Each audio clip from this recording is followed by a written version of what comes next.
guys already know, Al Roker is considered to be one of the most prestigious, highly esteemed weather broadcasters in the history of newscasting. He can predict anything in terms of forecasts. He can predict the weather, he can predict the temperature, he can even tell you if there's going to be slight chances of rain, hail, or sleet. But he missed out on one, all except for the breaking winds and the spontaneous volcanic eruption that occurred inside his pants. When you have a bypass and your bowel has been reconstructed, you think you're pretty safe. And I probably went off and ate something I wasn't supposed to. And as I'm walking to the press room, I gotta pass a little gas here. So I'm walking by myself. Only a little something extra came out. You pooped in your pants? I pooped my pants.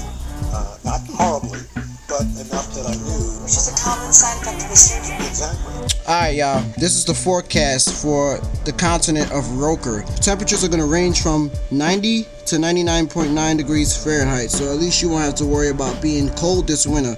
For you little fragments of KFC, I might want to warn you, there's going to be some rumbles in the jungles of Bolivia, so expect some very serious earthquakes. And if you decide to take the ferry through the Rectal River, just know that there's going to be some very strong gusts of wind, as you can see, and watch out for landslide as well.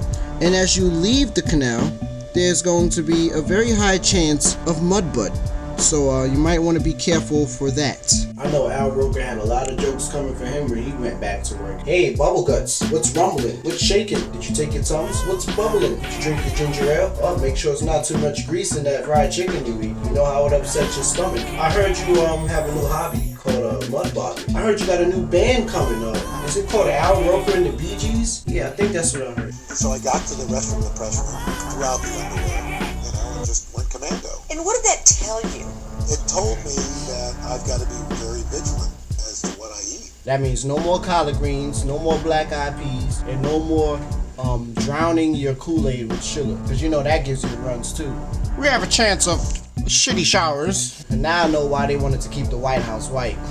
See, they predicted that this was gonna come. They predicted it, that somebody down the line, if somebody becomes a black president, he's gonna let somebody else that's black inside the press room of the White House, and that person is going to shit himself. That's exactly what they were saying. That's what they predicted. They were trying to keep this from happening, but hey, too late. Like Tupac said, what he said, we ain't ready to have a black president. He was wrong. We ain't ready to have Al Roker in the conference room. And now a letter that I personally wrote to Al Roker myself. Dear Roker, after your interview went viral all through the web, life for me began to change as a black man. I had attended a job interview this morning. I couldn't even enter inside the office without these crackers handing me rolls of toilet tissue. For some reason, they now believe that explosive diarrhea is just as hereditary in African Americans as HIV/AIDS and diabetes. One of the Caucasian workers there were among his co-workers, explaining how it takes 35-45 minutes for an African American's dung stench to wear off in the bathroom. Shocked in utmost astonishment at what he had said, I asked the man, "Where the hell did you get that from?" He replies, "John Witherspoon said it in a movie titled Friday." Thank you for fucking my day up. You couldn't have done a better job. Love, E.R.V.